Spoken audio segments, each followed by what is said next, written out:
Prendre son temps, savoir apprécier, ressentir, entrer en relation, donc par le regard, par l'écoute. On a un avion qui passe, mais on entend aussi d'autres sons.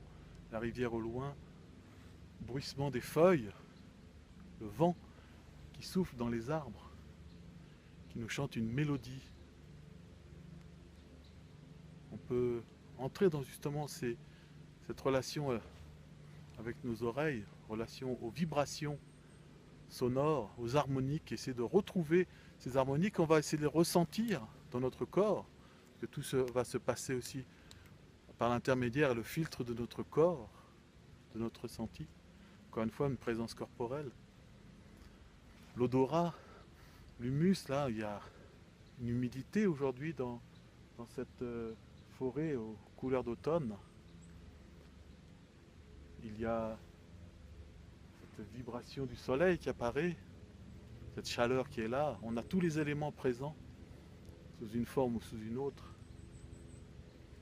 Le goût, lorsque je vais boire ma salive, hein, là, goûter ce qui se passe, lorsque je vais bien sûr manger, goûter quelque chose que je vais avaler, ou tout simplement sucer un gland, prendre quelque chose dans la bouche, une feuille.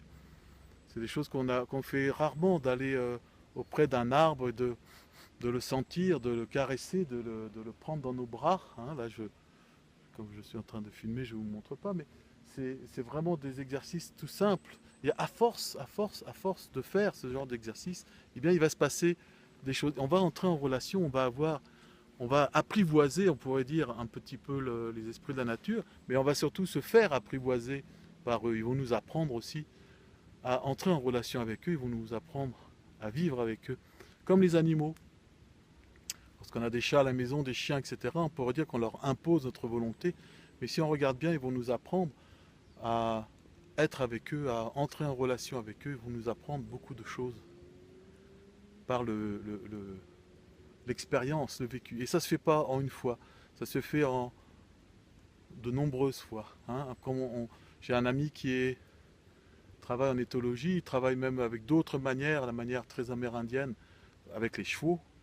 Et quand je le vois faire, je trouve ça magnifique. C'est vraiment une relation sacrée, une relation vivante. Son cheval, c'est un être vivant. Il le respecte. Eh bien, on voit bien que ça ne s'est pas fait en une seule fois. C'est quelque chose qui se fait à la longue, avec de longues journées, de longues heures répétitives où il est venu entrer en relation avec. Ici, c'est la même chose. Lorsqu'on veut entrer en relation avec la nature, avec les forces, avec les fées, comme je dis, cette énergie particulière, c'est pas en une seule fois. Des fois, ça arrive, c'est un vrai coup de chance. Ou c'est parce que elles veulent nous attirer, nous enseigner quelque chose, nous montrer quelque chose. Elles veulent éveiller en nous quelque chose de fort. Parce qu'on était peut-être enfermés dans d'autres réalités intérieures. Mais en général, les choses se font à la longue, gentiment. Et la paix intérieure arrive aussi de cette manière-là, d'une manière par étapes, gentiment. Regarder la beauté, ça devient un réflexe, ça devient une habitude. Être dans cette beauté, dans cette grâce, dans la noblesse d'âme, faire appel à cette noblesse d'âme, se transcender, ça devient une habitude, ça devient quelque chose qui même nous rappelle. Des fois, on l'oublie, bien entendu. On n'oublie pas que, c'est le cas de le dire, on s'est perdu, on a été hors de soi, on a quitté notre corps, on a quitté la relation sacrée au vivant. On est hors de nous, peut-être en colère d'ailleurs. Et puis, on peut revenir justement à cette dimension. Par simplement, on a été dans la nature. C'est pour ça que aller dans la nature, c'est quelque chose qui, à mes yeux, est extrêmement important.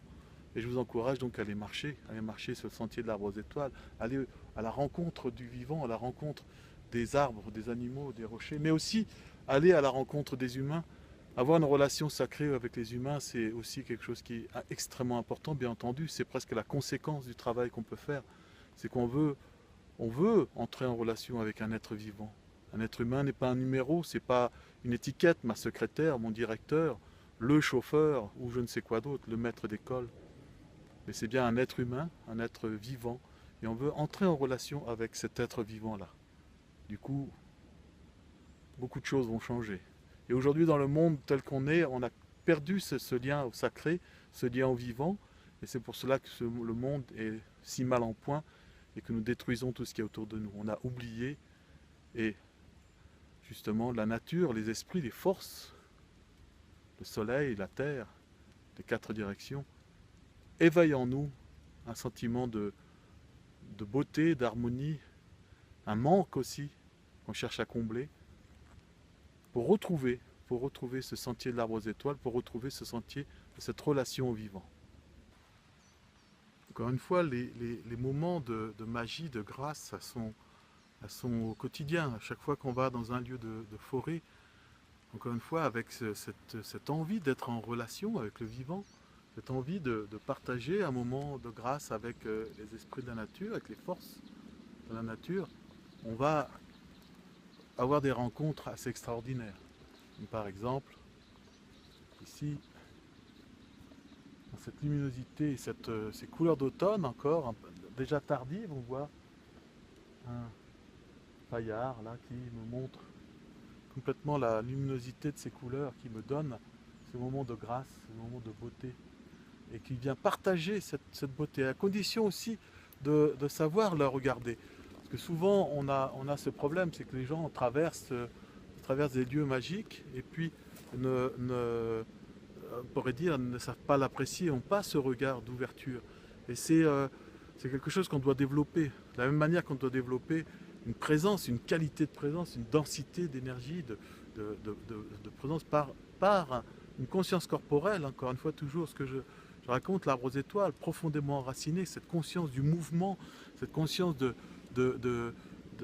mes appuis, du mouvement de mon bassin, du serpent, je pourrais dire, qui se promène, qui bouge dans ma colonne vertébrale, cette énergie que je vais pouvoir rayonner, cette conscience que je vais pouvoir d'un seul coup ouvrir pour pouvoir être en relation avec ce qui est autour de moi, et puis avoir ce désir de regarder la beauté, de pouvoir avoir la grâce. Encore une fois, marcher sur la trace des fées, marcher sur le sentier de l'arbre aux étoiles, pour moi c'est ça, c'est imposer un regard poétique sur le monde. J'insiste parce que c'est pour moi véritablement ce que nous avons à faire. Et lorsqu'on parle de chamanisme, on parle de relation au vivant, on parle de relation avec la nature, avec les éléments, et on a quelque chose d'autre qui va apparaître. On sait bien qu'on fait ça une fois, il se passe quelque chose, on fait ça 2 fois, 3 fois, 10 fois, et un beau matin ou un beau soir, peu importe, il se passe quelque chose d'autre. Autre chose apparaît, on pourrait dire qu'une présence se manifeste. Parce qu'on est là, on est en train de remercier, on est en train de rendre grâce. Et autre chose peut apparaître.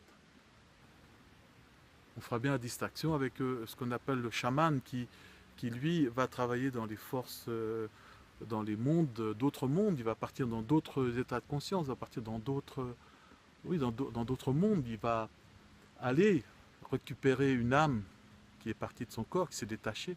Il va aller chasser des entités ou des forces obscures, forces sombres, qui sont venues pour nuire et qui créent des problématiques de comportement, de maladie, etc. Émotionnelles aussi, bien sûr.